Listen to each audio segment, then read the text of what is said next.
Donc là, on est dans la pièce à vivre, donc séjour cuisine, et qui a le bénéfice aussi de se prolonger donc, par une belle terrasse. Des appartements neufs comme celui-ci, situés dans un petit collectif au cœur d'un quartier résidentiel prisé de Rennes, il s'en vend des dizaines chaque mois.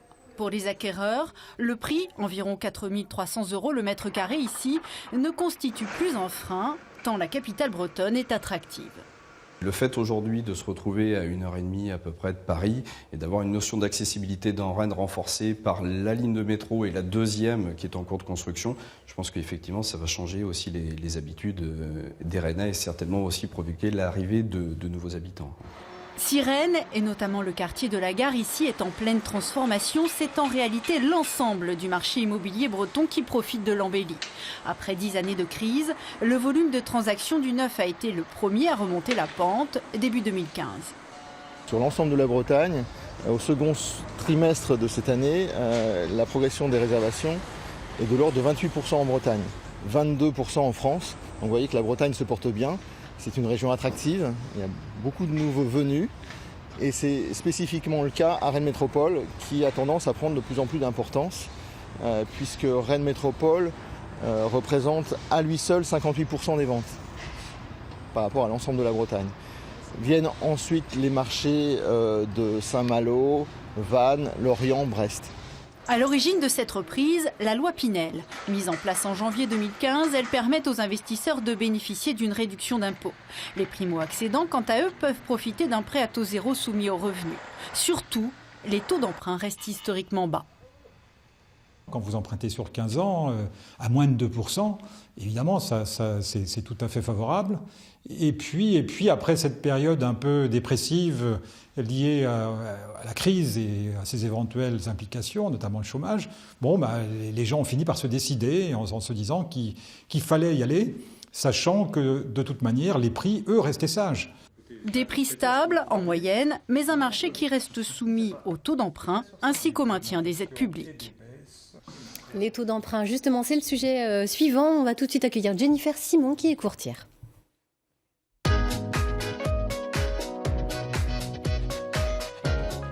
Bonjour Jennifer. Alors, on va voir avec vous que c'est le moment de renégocier son prêt immobilier. Comment on peut faire ? Alors, bonjour Laurence, en effet, c'est le moment puisque sur les 15 dernières années, les taux n'ont cessé de chuter et on a atteint un seuil véritablement plancher en fin d'année dernière puisqu'on pouvait emprunter sur des durées de 10 ans à moins de 1% et à moins de 2% sur des durées longues telles que 25 ans.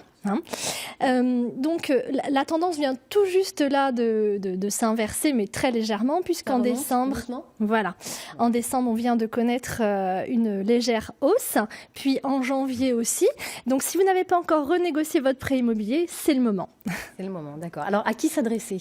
Alors, vous avez plusieurs possibilités. Vous pouvez vous adresser à votre propre banque, qui, quand même, je le précise, n'est pas obligée de vous faire une proposition. C'est à son bon vouloir, commercialement parlant. Il y a une autre possibilité évidente, c'est de mettre en concurrence, d'aller voir d'autres banques concurrentes qui ne sont pas celles que vous avez actuellement. Et puis enfin, la solution pratique, éventuellement, c'est d'aller voir un courtier qui s'occupe des deux démarches rassemblées. D'accord. Alors, comment ça marche très concrètement ? Alors, comment ça marche ? On conserve vos encours de prêt et on les réaménage. Donc, si je veux faire simple, on oublie votre ancien taux et on applique un taux tout neuf dans le but évident de générer des économies qui peuvent s'élever parfois à plusieurs milliers d'euros. D'accord. Alors, concrètement, un exemple, vous pouvez nous... Oui, tout à fait. Alors, j'ai pris un exemple. Alors, il s'agit tout de suite. Alors, appelons Paul. Allez, Paul a emprunté 150 000 euros. On va dire en janvier 2015. Allez. Donc, Paul a emprunté 150 000 euros en janvier 2015, au taux à l'époque de 2,90%, et il remboursait pour ça chaque mois environ 700 euros. Alors, ce que l'on peut proposer à Paul dans le cas d'une renégociation, je ne sais pas si on a à l'écran. Voilà, ça y est, ça s'affiche. Alors, ce que l'on peut proposer à Paul, c'est que 2 ans après, il lui reste 141 000 euros à rembourser, puisqu'il a déjà 2 ans d'écoulés. On va d'abord, avant de parler d'économie, on va parler de frais, puisque la renégociation suppose de régler des pénalités à la banque que l'on quitte du fait de rembourser plus vite que prévu le prêt, qui vont s'élever à environ 2 000 euros. Et la nouvelle banque qui va vous accueillir va également prendre 2 types de frais.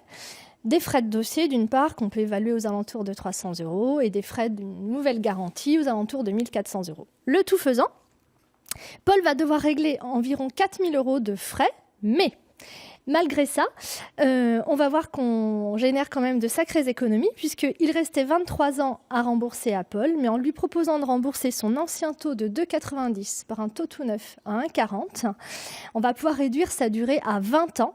Donc Paul va gagner 3 ans, soit 27 000 € d'économie.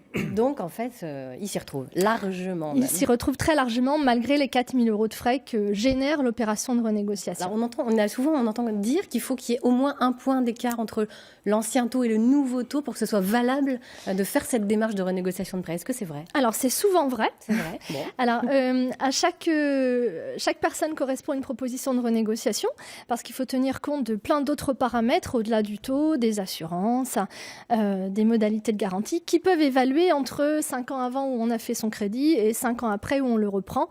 Donc c'est souvent vrai, je peux dire toujours vrai. Ok, très bien. Écoutez, est-ce qu'il y a juste très rapidement des pièges et des astuces à éviter? Oui, les pièges, c'est justement ne pas revendre dans la foulée son bien parce qu'on n'aurait pas eu le temps d'amortir les frais que génère l'opération. Donc ça, c'est le gros piège. Faire attention à ne pas perdre en qualité sur les assurances aussi au passage. Et puis, les avantages, c'est que à l'inverse, on peut en profiter pour optimiser son assurance si on ne l'avait pas fait au premier tour. Et puis, la deuxième chose, c'est que souvent, c'est aussi le moment de faire le ménage dans tous les produits et services bancaires qu'on a souscrits il y a très longtemps et qui ne sont plus forcément adaptés. Très bien, merci beaucoup Jennifer. Et on rappelle le site internet rennecourtage.com. Merci beaucoup.